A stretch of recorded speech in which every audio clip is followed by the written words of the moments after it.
Hi, this is Mr. Cruz, and this is your flipped classroom lesson on the metric system. So you may be accustomed to using measurements such as yards or inches for measuring distance, and gallons and pints for measuring volumes, and maybe pounds for measuring weight, and ounces for weight as well.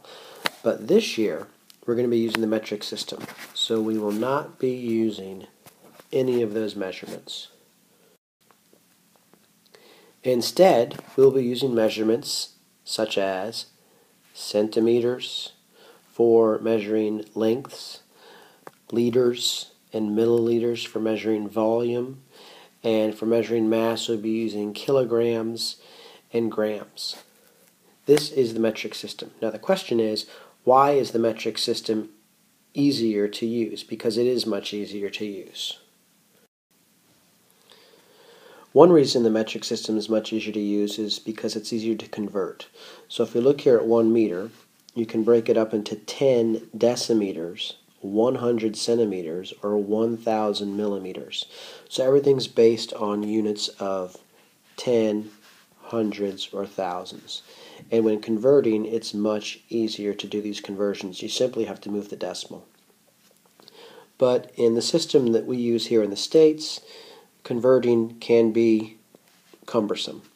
First of all, if we look at gallons, there's 4 quarts in a gallon, 8 pints, 16 cups, 128 ounces. There's no real rhyme or reason to having all these different numbers, and when converting from pints to cups to ounces to quarts, it can be difficult to do it quickly in your head. So actually most of the world uses the metric system. We're one of the few countries that doesn't. And all scientists use the metric system as a common language when they're presenting data for an experiment and whatnot. And the reason is because it's easier to use. So there's several different types of measurements that we'll be using this week or this year, all year long, in the metric system. The first one and the simplest is probably length, and we're going to be using a meter stick, meters, centimeters, millimeters. Mass, which is the amount of matter in an object. I'll expand on that, but we use a balance or a scale to measure that. Weight. Now weight is different from mass. Weight is the measure of the force of gravity on an object, and so we use a spring scale, and gravity pulls that mass down and gives us the object's weight.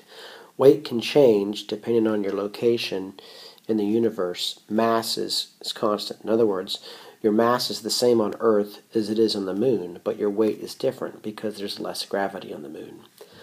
Volume is the amount of space an object occupies. We'll be using a graduated cylinder to measure volume.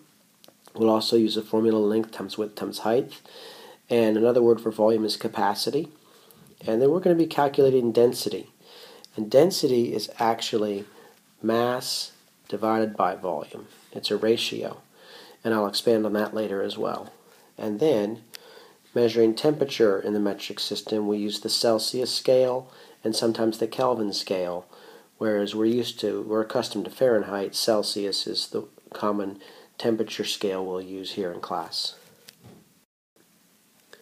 So I wanted to show you this concept map that actually compares mass, volume, and density, because these three types of measurements are often confused. So let's take a look at some of the definitions here. So mass is the amount of matter in an object, whereas volume is the amount of space that the object takes up. Make sure you know the units. Where mass, we use grams as the base unit. You can have milligrams or kilograms. And when measuring volumes, liquid volumes, we use a graduated cylinder, which is this, and the base unit is the liter, which is kind of comparable to a gallon, but it's smaller. And we also measure small volumes with milliliters. Now you can also measure the volume of an object and use centimeters cubed or meters cubed. And I'll speak on that some more. Now density is a difficult concept, but it is actually an object's mass divided by its volume. And the units can be tricky as well. So they have down here in this chart kilograms per cubic meter. In class, we'll be measuring density next week, and we're going to be using grams per cubic centimeter or grams per milliliter. So it's kind of like two units in one. Grams is the unit of mass per a unit of volume, which is milliliters, because the formula is mass divided by volume. And I'll expand on that as well. So we need to talk about these three things specifically in a little more detail so you can be comfortable understanding the difference between them. So let's look at volume. Volume, by definition, is the amount of space that an object takes up.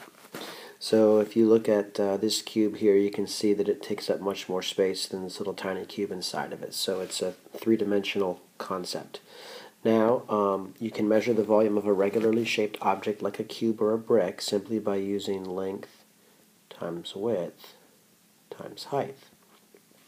But when we need to measure liquid volumes, we use a graduated cylinder. And you simply measure this in milliliters or liters, and you would read the marks on the graduated cylinder to determine how much the volume of the water or the liquid that you have. Now, the units for liquid volume are liters or milliliters, centiliter, things like that. The unit for a regularly shaped object is cubic centimeters or maybe cubic meters. And that's because you're multiplying the length times the width times the height. So you have three different measurements there, and you're cubing the number in essence. And then this also shows here how we can actually measure the volume of an object like a rock that doesn't have a regular shape to it. You simply fill up the graduated cylinder with water to a known amount, 40 milliliters in this example, drop the rock in, and then the water level will rise because the rock has volume, it takes up space. And let's say in this example it rose up to 60 milliliters, and the difference between 40 and 60 is 20, so that's the volume of this rock. So that's volume. So looking at mass, we have the definition as the amount of matter in an object, and I think this picture right here shows it very well. We have a copper cube and an aluminum cube, and if you notice, their volumes are the same because they have the same size and shape. They take up the same amount of space. But if you look inside and you can see the atoms that were packed in there that actually make up the matter itself, you can see that copper has more matter than the aluminum. The atoms, there's more atoms packed in here, and so if I were to put the copper piece on a scale, it would have more mass, and we could measure that in kilograms, or we could also measure that in grams. Now, a gram is about the size of a paper clip, and a kilogram is 2.2 pounds. So that's the definition of mass. We actually measure mass with a balance or a scale in grams or kilograms, and it's the amount of matter in the object. Your mass is not going to change, but your weight can. For example, if I massed this copper cube, let's say it was 1 kilogram, and then I took it to the moon, it would still have a mass of 1 kilogram because it's going to have the same amount of matter that makes it up. But its weight would be different because the force of gravity on the moon pulling down on that mass is less. So that's the difference between mass and weight. The terms are often used interchangeably, but they are a bit different. Alright, so let's look at density. Density takes into account two measurements, mass and volume. It's actually a ratio of an object's mass to its volume. And I think if you look at these three cylinders, we can understand this concept better. Looking at the three cylinders, you can see that they all have the same size and shape, so they have the same volume. And I've given you the mass of each of them. Magnesium is 92 grams, aluminum is 142 grams, and tungsten is 1,015 grams. So if you compared the mass of these three, clearly this is more massive, and it's in the same amount of space. It's the same volume for all three cylinders. So this one would be more dense, the tungsten. And to maybe illustrate this a little bit easier so you can understand the concept and the units for mass, I'm going to use pretend numbers. So what I'm going to do here is we're going to say, let's just pretend that these aren't the masses that they really are. I'm going to use easier numbers here. And I'm going to say that the volume of each of these is 12 cubic centimeters. Okay?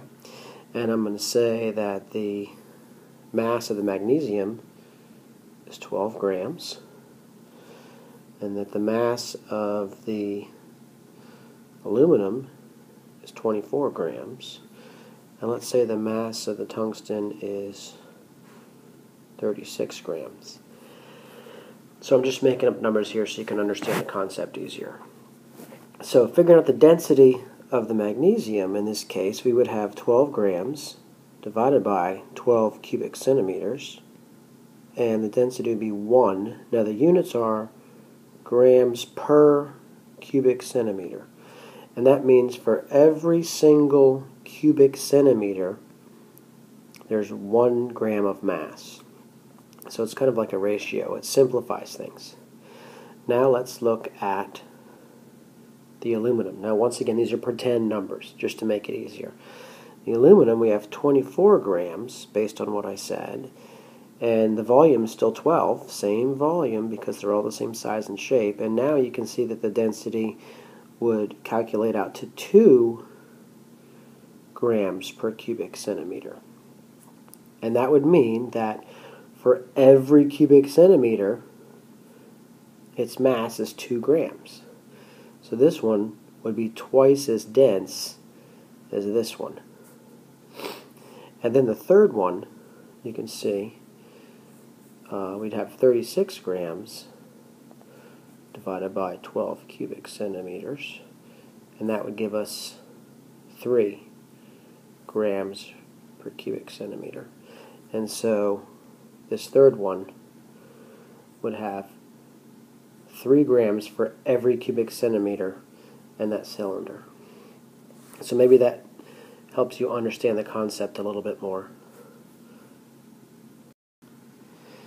Now let's go over some of the prefixes. And I have found this chart here which shows all of the prefixes, well not all of them, but some of the prefixes. And I want you to notice here in the middle, this is the base unit for grams is for mass, meter is the base unit for length, and liter is the base unit for volume. And if you look to the right side, we have deci, centi, and milli. And these prefixes put in front of any of the base units would make the measurement a smaller unit. So we could have a decigram, a centigram, a milligram. And then the base units on the left actually multiply the base unit and make it bigger. So you could have a decagram, a hectogram, and a kilogram. Now let's look at the values of each of these. And I'm going to point out 3 of the important ones that you have to know. You need to know kilo is 1,000. Okay, so if you have a kilogram, that's 1,000 grams. Right? And the other ones you need to know are centi, because centi is commonly used for length, centimeter, and once again a centimeter is 1/100th, so a centimeter is 1/100th of a meter. So there's 100 centimeters in 1 meter. And then the third prefix is milli, and milli is common for milligram and milliliter and millimeter as well. So very tiny measurement. It's 1/1000th of whatever you're measuring. 1/1000th of a gram, 1/1000th of a meter. Okay, so you're going to have to know how to set up this chart because we're eventually going to learn how to convert one unit to another. And the way you can remember this chart is by remembering this. King Henry died unexpectedly drinking chocolate milk. And that stands for kilo, hecto, deca, unit, deci, centi, milli. And so we'll revisit this when we start learning how to convert one unit to another within the metric system. Kilometers to meters, centiliters to liters, milligrams to grams, and things like that. So to sum this up, I thought it'd be good for you to think metric, and so here we have a lot of metric measurements that give you an idea of some of the common things you see. So for example, the edge of a dime is about a millimeter. 4-year-old child's about a meter tall, give or take. Eiffel Tower, 300 meters. So you can look at some of these common things here and get a sense on these. Now we're going to be doing a lab on this to practice getting familiar with metric, but I thought this was a good thing to take a look at. This is our first lesson on metric, and we'll follow it up in class, and I look forward to seeing you. Bye. And the last card I wanted to show you was basically just this Think Metric card, and it's kind of interesting. It gives you some measurements here that would maybe help you remember the amount of these. So for example, the edge of a dime would be about a millimeter. A meter is slightly longer than a yard, and so maybe compared to the height of an average 4-year-old, 2 meters would be maybe a big basketball player, over 6 feet for sure. So this gives you some measurements here you can kind of look at that might help you understand. And we're going to be working with the metric system quite a bit, so you'll get accustomed to all these values and amounts. But this was your first flipped classroom lesson, and I hope it helped. See you in class. Over and out.